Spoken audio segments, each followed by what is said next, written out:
All right, David, welcome back. I Thank you see very much. we did not coordinate on our outfits today since we are totally matching. I didn't see what color shoes you're wearing. Brown? Yeah. All right, cool. So at least we have some sort of differentiator today. Yeah.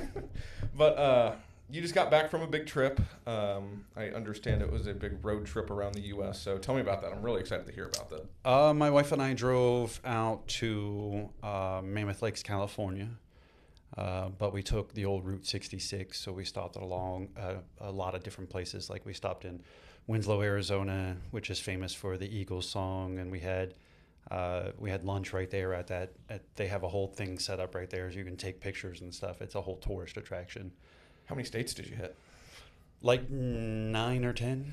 Did any states you hadn't been to before? New Mexico. I'd never driven through New Mexico before, which was stunning, by the way. Absolutely beautiful. And, I mean, I can see where people would be attracted to living in a place like that. I've been to Phoenix. I haven't been to New Mexico, but I'm not a big heat person, so I don't think I'd be able to handle that. I much prefer heat. Yeah. My daughter, one daughter lives in Mammoth Lake, and the other one lives in Lake Tahoe. They work on the mountains and they ski and they do those things. Ski in New Mexico? No, in California. Oh, the Mammoth Lake Sierra Nevada mountains. Okay. And so they're real big into the winter sports, and I'm very proud of them and everything. But I have no interest in doing any of that kind of stuff. Yeah, I've tried my fair share of snowboarding. I'm not very good at it, so I'm going to stick to the corporate life. Yeah, my corporate hobbies. All right, so today's podcast is going to be kind of primarily surrounding voice AI, what it is. I know we've been in development of a voice AI product for quite some time. I've had a little bit of background in kind of understanding what you guys are doing on your team. It's still everything we talk about is over my head. So I wanted to get you on here to kind of discuss what CX leaders in the space can expect from voice AI this year, next year, and the coming year, what we're doing to further that development within the industry, and kind of just take a step back and compare apples to oranges when we're talking about human support, human voice support, and what an AI voice support looks like, and how those two can kind of marry together. So I'll let you take it away and just high overview again. I know I started the podcast out last time with a high overview, but like voice AI, what it is, how it's possible, and what have you guys done to develop this? So from a marketing perspective, the first thing I would want to tell everybody is that it is here. It's probably not going away. It may not be functioning exactly like it ideally we would like right now, but it is getting better every day. And I don't see a time where leaders give up on this because of the potential value of it. Yeah. Now, when you're talking about what kind of voice AI, it really boils down into several different categories at this point. So if you have a workflow, so imagine I need to provide a voice AI that books a car rental or something along those lines. And it is, I need to interact with the client, I need to gather some information, and then I need to execute some action on the back end. That's one style or kind of voice AI that is on the market right now. And honestly, that is the one that is probably performing the best out of all of them. The next kind would be, I needed to answer questions. I need to provide some source where callers can call in. There's some kind of knowledge base it's tied to. It understands the context of what the caller is asking, performs some sort of search on that knowledge base, finds the answer, and responds. That is probably not performing as well as the first workflow is. It's much less deterministic, and it is 100% dependent on how good of guardrails you put in place and how good your knowledge management system is. Yeah, because last time we talked about that sort of that voice product being only able to pull from the knowledge base that you give it, and it can't go out and just source something else. So I think, we talked about that in the last episode, but I have a fact here pulled up. 70% of voice AI implementations fail within the first year. Is that shocking to you at all? No, because what we've discovered is, I don't know if you've had any experience working in a call center or not, but when you work in a call center, there is a lot of tribal knowledge that happens. Yes. Right. So there's The nothing sticky really notes. documented. It's just trained from one person to the next. If I'm on a call and I don't know the answer to a question, I can literally just mute my caller and ask you, and you know the answers, you tell me, and then I tell the caller, and then I remember the next time. Mm-hmm. That is traditionally worked extremely well in call centers, and that's how virtually every call center on the planet works. An AI, however, doesn't have the freedom to do that. An AI can only search the information that you give it.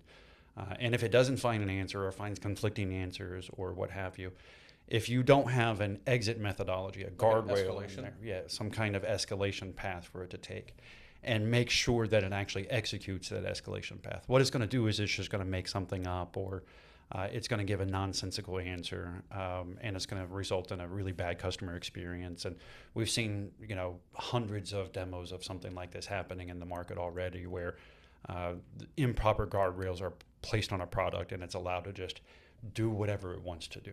Yeah. This kind of goes back to, in the past, what I've said is a lot of companies are trying to treat these as autonomous workers. Mm-hmm. And that is not what AI is. Yeah, there needs to be a human in the loop. Yes. In a lot of those instances. Exactly. Yeah. Whenever you leave it to just autonomously do whatever it wants to do, that is whenever it is almost certainly going to fail. Yeah. Okay. And the whole concept of guardrails, it's been around a while, but it is sort of it's progressing over time. It's maturing. Mm-hmm. The more interactions we're able to gather, the better we are able to predict where we need to place those guardrails. Okay. Yeah, I think that makes sense. So that covers the 70% of the failures. Where are you seeing the 30% of where AI voice is working? Is there a very specific area where it's working perfectly? I know you mentioned the renting car. Yeah, the workflow when it needs to execute some workflow. Yeah. Even if it needs to acquire information before it can execute that workflow. So it has a conversation with you in normal English, and it gathers your name, your date of birth, your driver's license number, whatever it is required. Mm-hmm. And then on the back end, there is an API. So we've basically removed the need for a knowledge base, and all we need is a script for it to follow. And sometimes you don't even need a script. You just need to tell it, here is the information that you need to gather. And depending on how well you set it up or how trusting you are as a company, you can just sort of let it create its own script on the fly. Yeah.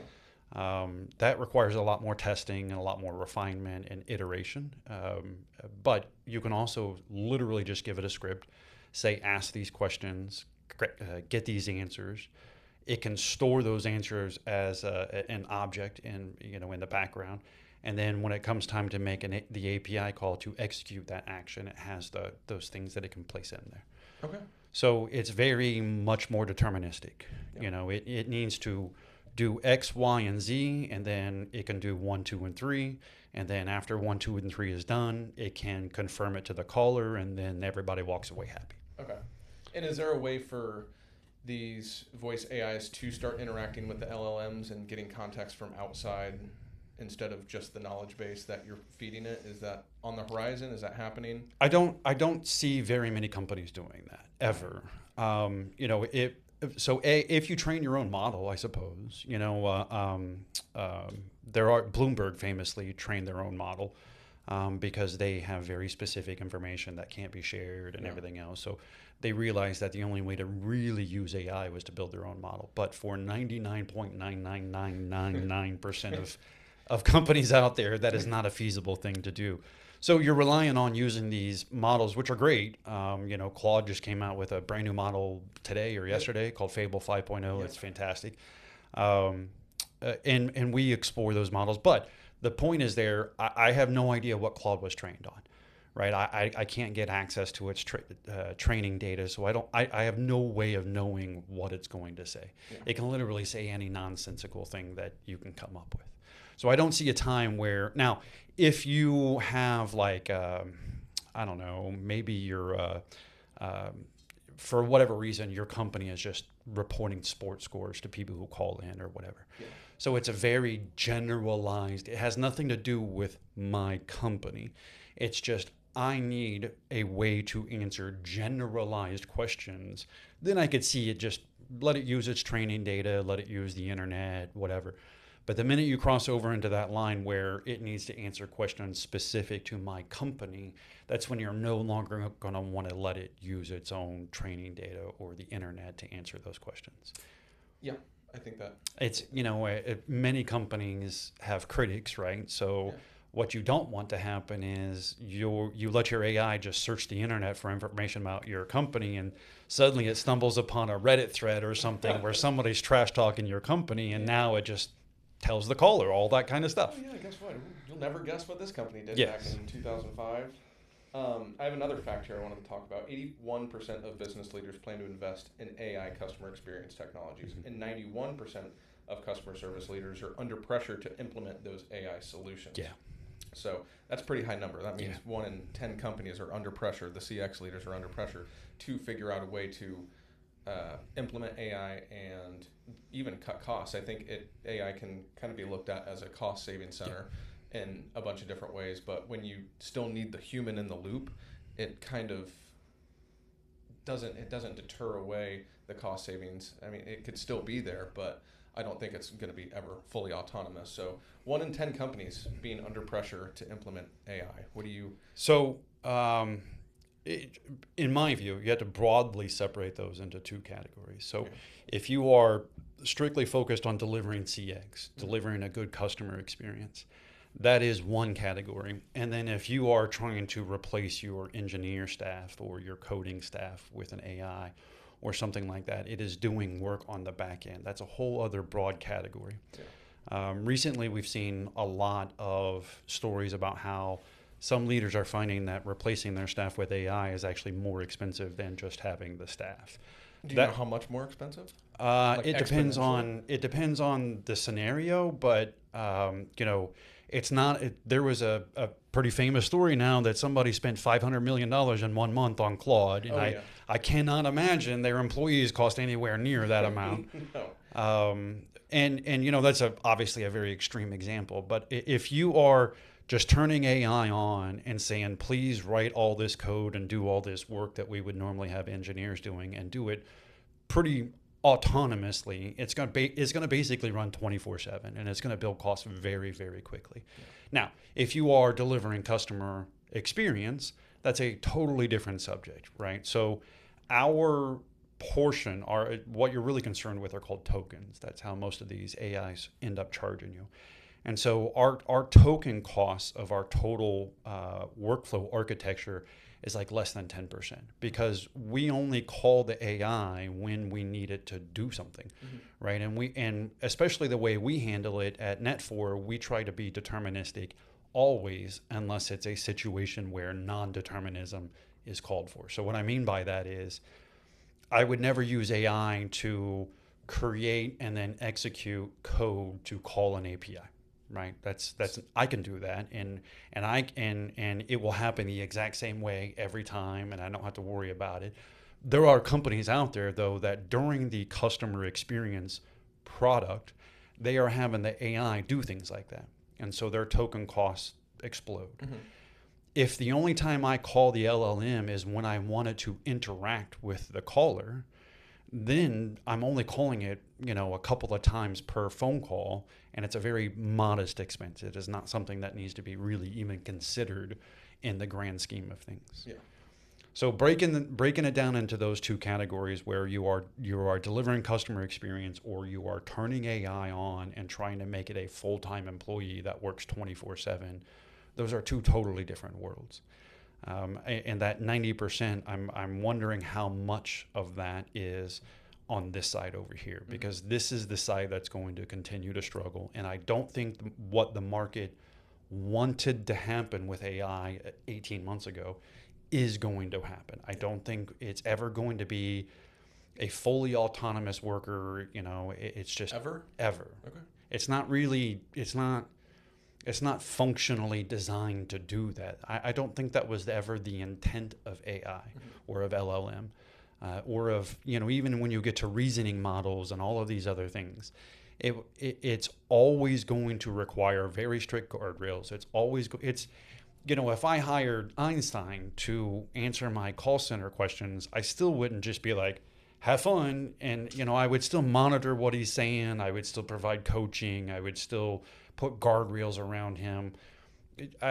We have to treat an LLM the exact same way. Yeah. Whatever expectations you have for your human staff, you need to have those exact same expectations for the AI. Yeah. And you've mentioned guardrails plenty of times already in this podcast and the previous one. So I think that for those 91% of leaders that are under pressure from leadership to start implementing AI, guardrails is probably one of, if not the most important thing to establish before starting to shop for some generative voice AI product platform. But I also think, what else do you think in the term of those 91% of people? What do they need to be looking out for? Easily, the number one thing is their knowledge management. Knowledge management, without question. Guardrails. Everything, guardrails. Even guardrails are important, but they're a just in case kind of thing. They're a protection method. Your knowledge base is going to determine whether or not the product fails. Simple as that. If you have a OneDrive storage somewhere that people have just been randomly doing things in for years with no actual knowledge management applied, and then you just point an AI at it, it is 100% of the time going to fail. Okay. So I want to understand this from a very higher level. So somebody calls in, and then not generative. Am I saying generative correctly in that term? That's fine. Voice AI answers, and then it just caller prompt, enter here, and then it pulls from knowledge and then goes to an escalation clause, or it solves it.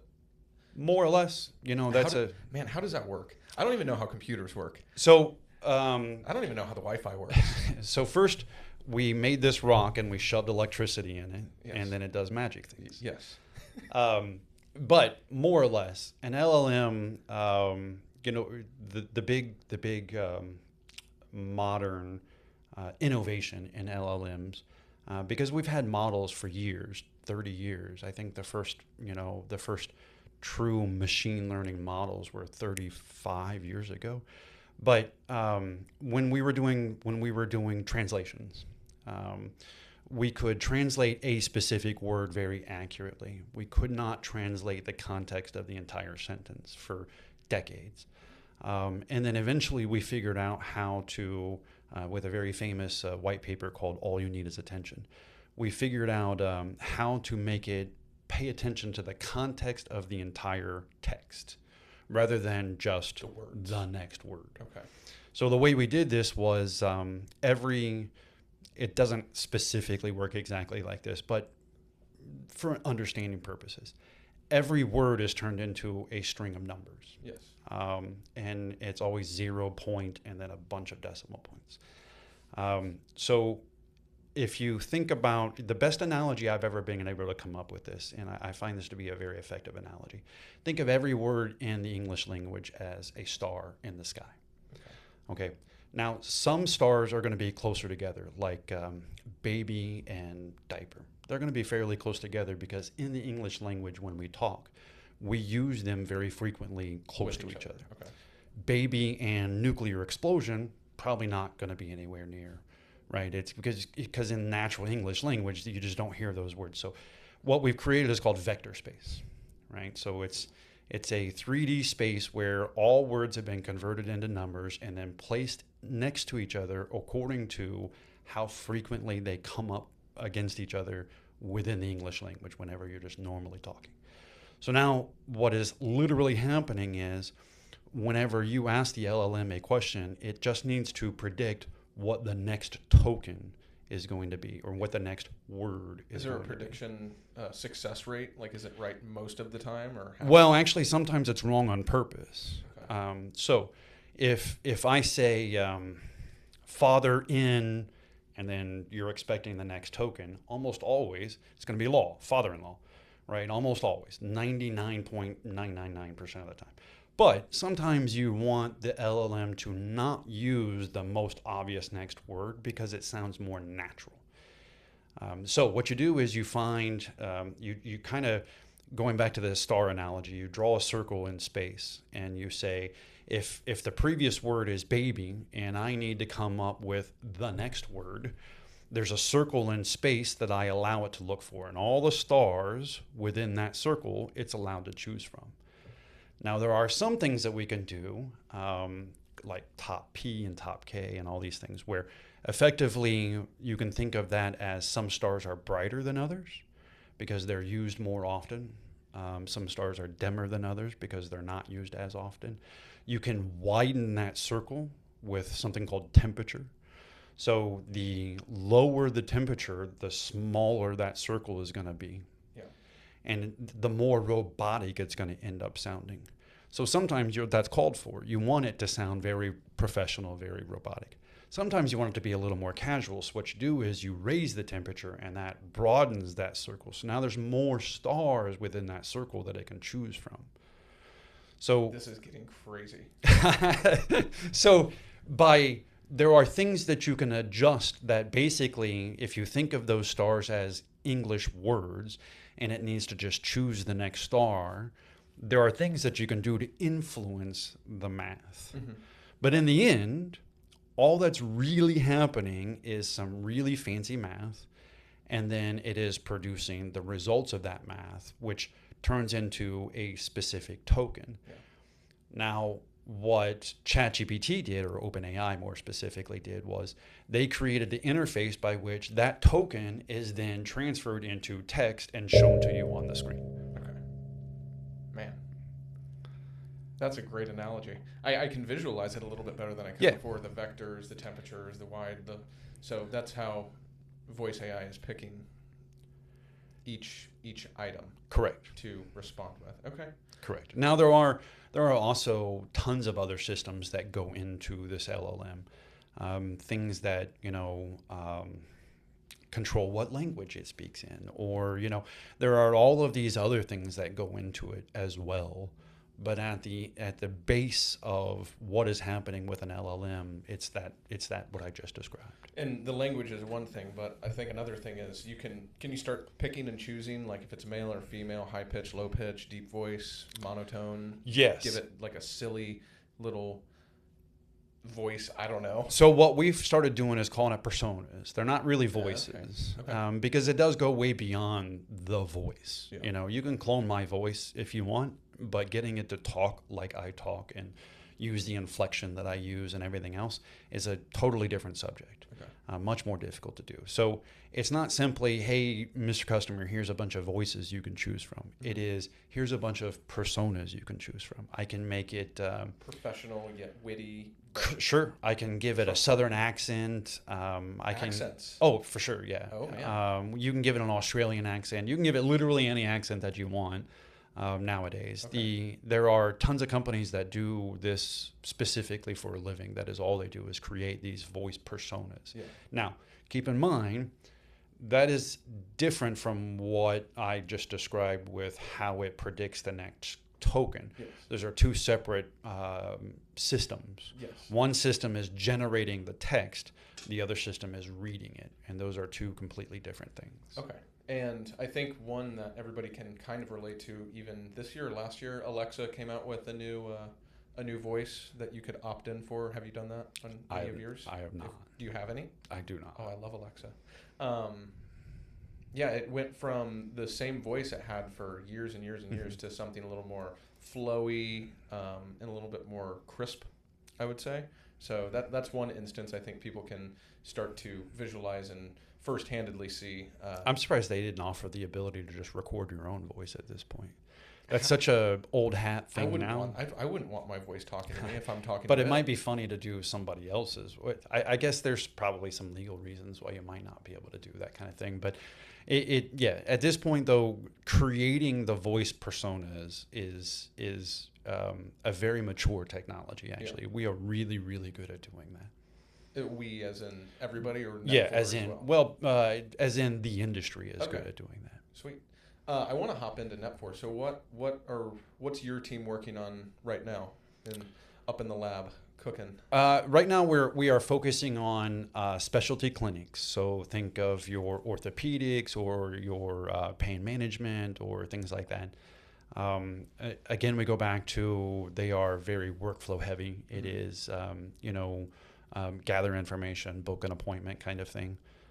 Those are, I hesitate to use language like this, but orders of magnitude easier to pull off.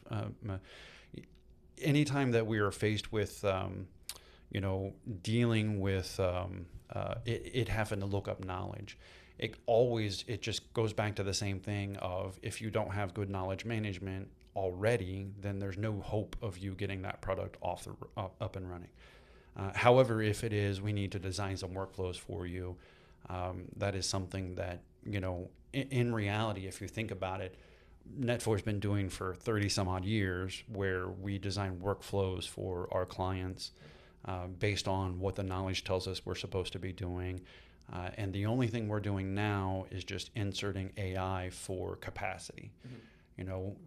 Anytime we are strongly following the advice of whatever we expect our humans to do, we expect the AI to do as well. And so even things like making sure it uses the proper greeting, making sure it uses the proper closing, doing QA on it in the exact same way that we do QA on the human agents. Yeah.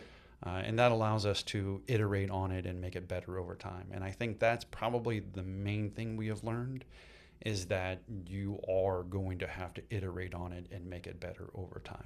Exactly like you would do with a human. Yeah, train them, upskill them, promote them, just continuous learning. Yes, when you first hire a call center agent, they may be a little nervous, or maybe they don't have the recall yet to be able to instantly remember things. There are lots of things that they will get better over time, just naturally. Mm-hmm. This is the exact same situation, and I don't think that the market understands that yet. I think a lot of CX leaders are expecting, us to turn it on and it's perfect from the get-go. Right. And it absolutely just is not. It doesn't really work that way. We have to have real interactions with real callers in order to see where we need to improve it over time. Mm-hmm. And you think the perfect model in a perfect world would be AI-enabled voice AI to solve super low tier issues and then escalate to a human if anything were to persist, or if the caller did want to speak to a human right away, not giving them the run around a few times, saying, "Oh, we don't know where a human is. You have to deal with me," and then you just keep pressing 000 or starting. So to yell. We had an interesting idea exactly about that. I'll talk about the rest in a minute, but we had an interesting idea about that. Most AI products have actually more than one AI operating at the same time. It's almost never one model doing everything, right? And so we can tie some things together here. We had the idea of having a second model review the conversation in real time. And after either the caller is done talking or the model is done talking, this second model had only one job. Is it necessary to get a live human on the phone based on the context of what is happening in this phone call? And then what we did was we turned some of those numbers that I was describing down. We turned them all the way down to where this second model only had 2 words in the English language: yes or no. Okay. That's it. That's the only response it could give: yes or no. There was zero chance of it ever saying, as far as that model knew, there were only 2 words in the English language. So after every turn, we just say, review the context of this, and should we be transferring to a human? And that way we created a neat little way, and there are some other things that we're doing, of course, as well, but we created a neat little way of having something monitor the situation to make sure that all of the normal paths that we set up for escalation were happening correctly. Yeah.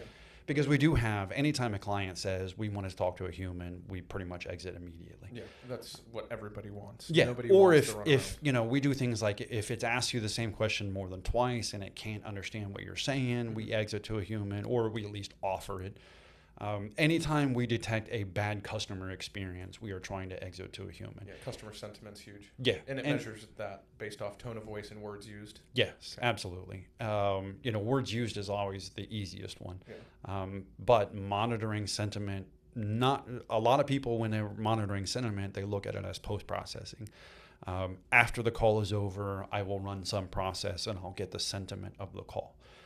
We do it during the call. We want to know from the beginning of the call to the end of the call that customer sentiment at worst stayed the same, but ideally would get better over time. Yeah. That's what we're monitoring. Is there like a meter on the agent's screen that shows their happiness level? Like when you go to the hospital, the scale of 1 to 10, it's somebody smiling, somebody frowning.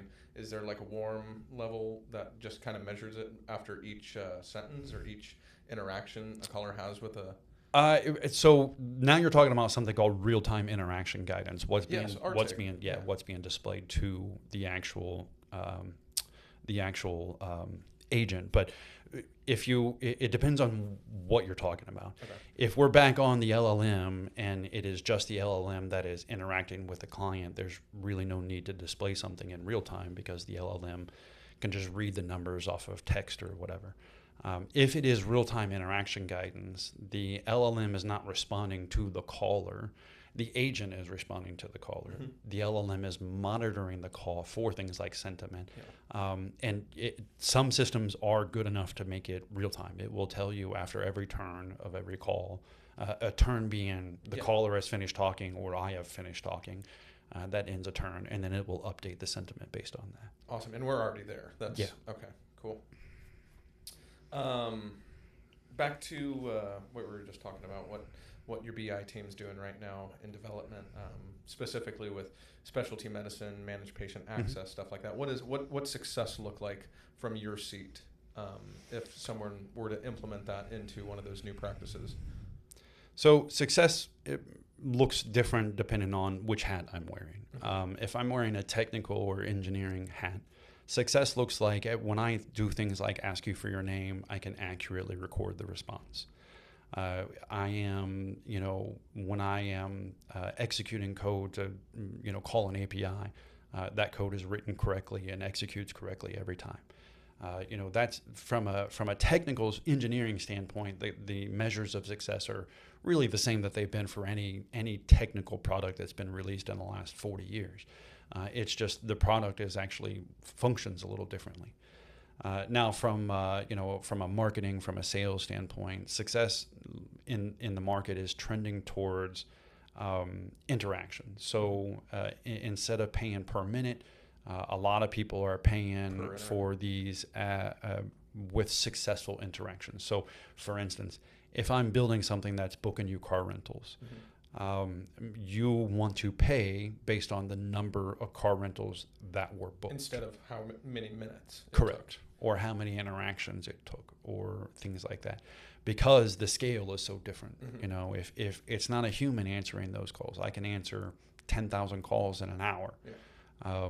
And so in a lot of situations when you had a client that had an influx of phone calls, they wouldn't necessarily see that in their bill because the way those calls are answered kind of fixes that problem. Right. Well, with an AI, it just answers all those calls all at the same time, all within a couple of seconds, and it bills you for all of that time. Yeah. So instead of doing it that way, what the market seems to be trending towards is they want to pay for a successful interaction. Yeah, I think that makes sense, a per interaction price model. And is that being well received from clients that are looking for these kinds of services?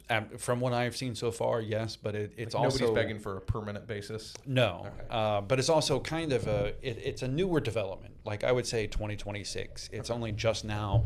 There's been enough products on the market and enough experience with these products that the people that are buying these products are starting to understand what's possible and how they want to pay for them and things like that. Yeah.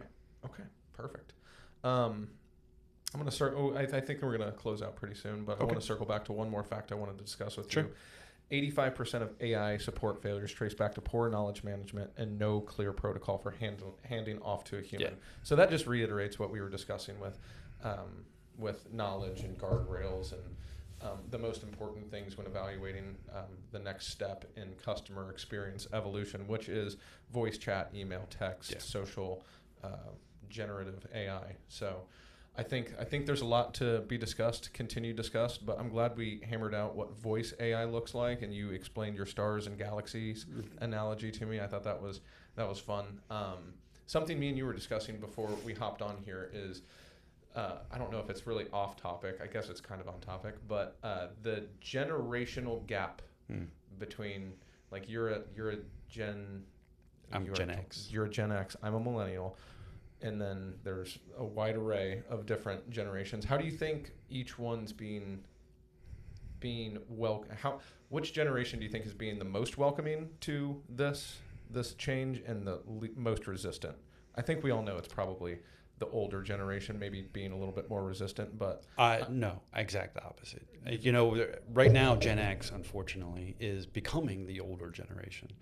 The baby boom generation, they are more well received to this than I anticipated they would be. Because some of these products are good enough that you almost cannot tell that you're talking to an AI. Those products they seem fine with. When it goes off the rails, they are obviously quick to point that out. But generally speaking, I have found the baby boom generation to be perfectly amenable to most of this stuff. Interesting. Gen X, again, for the most part, from what I have seen, we grew up with no internet and then the internet, and then no AI and then AI. So we're kind of used to this kind of stuff. We see it as almost inevitable. Once you start getting down to the millennial and definitely the Gen Z generation, the demeanor changes pretty dramatically. I think that the way it's being handled with, there's a lot of news around how big these data centers are, and what it's taken to get them up off the ground. There's a lot of news about layoffs. Unfortunately, millennials and Gen Z, they've economically speaking, they run into some hardships pretty much their whole entire life, and it feels like maybe they might feel like this is just the next one. It doesn't have to be that way. It doesn't, it doesn't have to be a bad thing. But it certainly, there are companies that are not handling it maybe in the best way. I mentioned one of my daughters lives in Lake Tahoe, and there's a pretty famous story a couple of weeks back about how their electricity provider is just going to stop providing them electricity. So that they can provide it to a data center. It's probably a lot more money. I mean, it's not right by any means, but profitable, I guess. Yeah, and they're left wondering where that leaves them, and in the dark. I mean, what's going to end up having to happen is they're going to have to end up buying it on the open market and just pay a lot more than they were anticipating for it. Yeah. I don't think it's a matter of them like actually going dark and not having electricity, but I think it will be an expensive thing for them. Yeah. And you mentioned data centers, and I think I saw this. I don't know if this is factual. Data centers in space. There are just so many issues with it. I mean, it's cold. It's cold up there. I know. In theory, but it would be a lot easier to put a data center 1,000 feet under the ocean or something like that, where it is also cold. Yeah. The problem is that they have to use fresh water. Yeah. Data centers have to, not just fresh water. It has to be extremely clean water. They can't use salt water. It would corrode everything in there. There's a lot of metal that water is touching, and so it needs to be extremely clean water. It needs to be cold. It needs to be continuous.